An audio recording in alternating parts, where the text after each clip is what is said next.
కొంచెం తీసుకుందాం మనం. ఇప్పుడు మీతో పాటు ఏమి ఉంది లాగా నేను అడిగితే, మీతో పాటు ఏదైనా జవాబు ఉందా ఇవ్వడానికి? ఇప్పుడు మీతో పాటు ఏముంది? మీరు బహుశా చెప్పవచ్చు, మనం సాధారణమైన వ్యక్తుల నుంచి అడిగితే ఈ ప్రశ్న, వాళ్ళు చెప్పవచ్చు, నాతో పాటు ఒక పెద్ద భవనం ఉంది, నేనే కట్టాను, చాలా కష్టపడి నేనే కట్టాను, ఇప్పుడు నాకు ఆ పెద్ద భవనం ఉంది. నాతో పాటు ఒక చాలా విలువైన కారు ఉంది, వాహనం ఉంది, ఆ వాహనంతో నేను యాత్ర చేస్తాను లాగా చెప్పవచ్చు.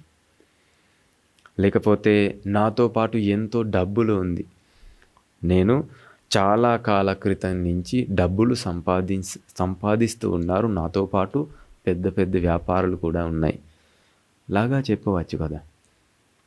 నేను అడిగినది అలాగే విషయాల గురించి కాదు. నేను అడిగినది ఇప్పుడు మీతో పాటు ఉన్న విషయం ఏమిటి, మీ మనస్సులో ఉన్న విషయం ఏమిటి? సంతోషం ఉందా? లేదు. ఇప్పుడు మీ మనస్సులో కేవలం బాధ మాత్రమే ఉంది. అందుకే మీ మనస్సుకు సంతోషపడటం అసాధ్యం. ఎందుకంటే బాధ మాత్రమే ఉంది కదా. వెనక ఒక పెద్ద శబ్దం వెనక నుంచి వస్తే మీరు ఏం చేస్తారు? వెనక నుంచి ఒక పెద్ద శబ్దం వస్తే మీరు భయపడతారు కదా. మీకు భయం అనిపిస్తుంది, మీరు భయంగా ఉన్నారు. ఎందుకంటే ఆ శబ్దం ఏమిటో, నాకు ఒక ఆపద అంతరాయం వస్తుందా లాగా మీకు అనిపిస్తుంది. అందుకే మీరు ప్రయత్నిస్తారు ఆ శబ్దం ఏమిటో తెలుసుకోవడానికి కదా. ఎవరైనా వ్యక్తి ఇక్కడికి వస్తే మీరు ఈ ధర్మ ప్రవచనం వినడానికి తప్ప అతని గురించి వెతకడానికి ప్రయత్నిస్తారు. ఎందుకంటే మీ మనస్సులో ప్రతిరోజు ప్రతిసారి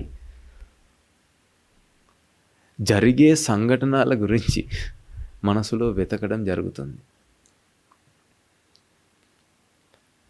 బహుశా మీతో పాటు ఎంతో డబ్బులు ఉండవచ్చు కదా. డబ్బులు ఉంది, సంపాదించిన ఆస్తులు కూడా ఉంది, పెద్ద భవనాలు కూడా ఉంది, కానీ మనస్సులో ఇంకా ఏముంది? బాధ ఉంది. ఇంకా బాధ ఉంది. ఆ బాధతో బయటికి వెళ్ళడానికి మీరు ప్రయత్నిస్తూ ఉన్నారు. బాధతో బయటికి వెళ్ళడానికి మీరు వెతుకుతూ ఉన్నారు ఒక మార్గం. కానీ ఇంకా ఇప్పటి వరకు మీకు అలాగే ఒక మార్గం కనిపించదు, అలాగే ఒక మార్గం దొరకదు. అందుకే మీరు ఇప్పుడు కూడా మళ్ళీ ప్రయత్నిస్తూ ఉన్నారు ఒక మార్గం వెతకడానికి.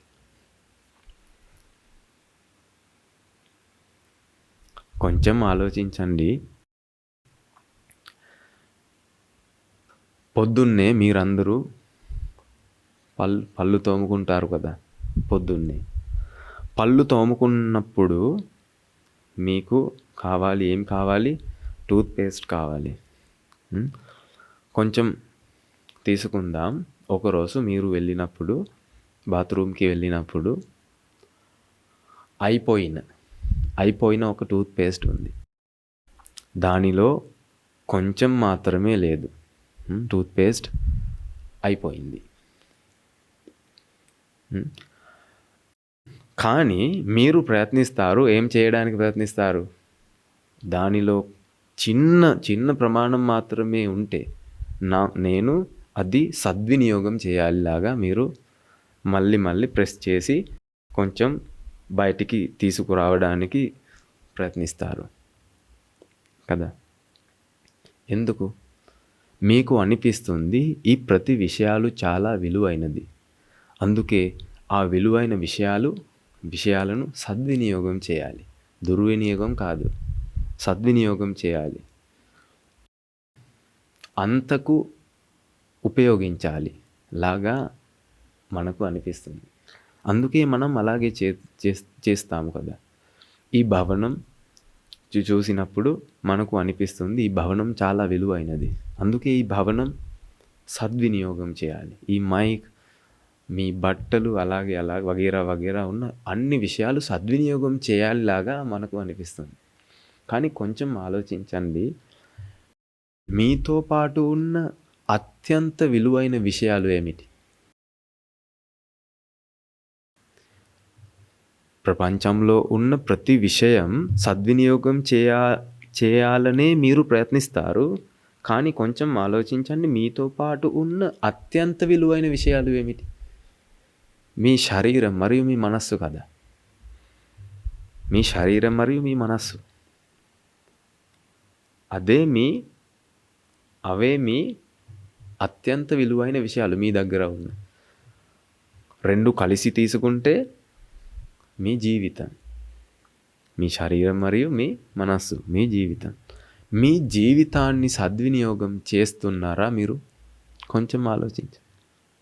మీ జీవితాన్ని సద్వినియోగం చేయడానికి ప్రయత్నిస్తున్నారా? మీ మనస్సుని సద్వినియోగం చేయడానికి, మీ శరీరాన్ని సద్వినియోగం చేయడానికి ప్రయత్నిస్తున్నారా? కానీ మీరు పళ్ళు తోముకున్నప్పుడు టూత్పేస్ట్ను సద్వినియోగం చేయడానికి ప్రయత్నిస్తారు. కానీ మనం మన జీవితం గురించి అలాగే అనుకున్నాము. అందుకే మన జీవితం వృధా చేస్తూ ఉన్నాము. మనం బహుశా మన జీవితంలో పెద్ద సమయం వృధా చేయబడింది. అందుకే మనం మన జీవితం గురించి ఇంకా ఆలోచించాలి. ఎందుకంటే మనస్సులో ఒక పెద్ద సమస్య ఉంది. ఆ సమస్యతో పాటు జీవించినప్పుడు జీవితం నరకంలాగా మారిపోతుంది. ఇప్పుడు జీవితం లేదు, మనతో పాటు ఇప్పుడు నరకంలాగా ఉన్న అనుభవాలు ఉంది కదా.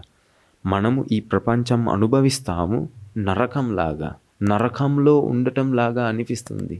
ఎందుకంటే మనసులో బాధ పడుతుంది. బాధతో పాటు మీరు మీ ప్రపంచం అనుభవిస్తారు.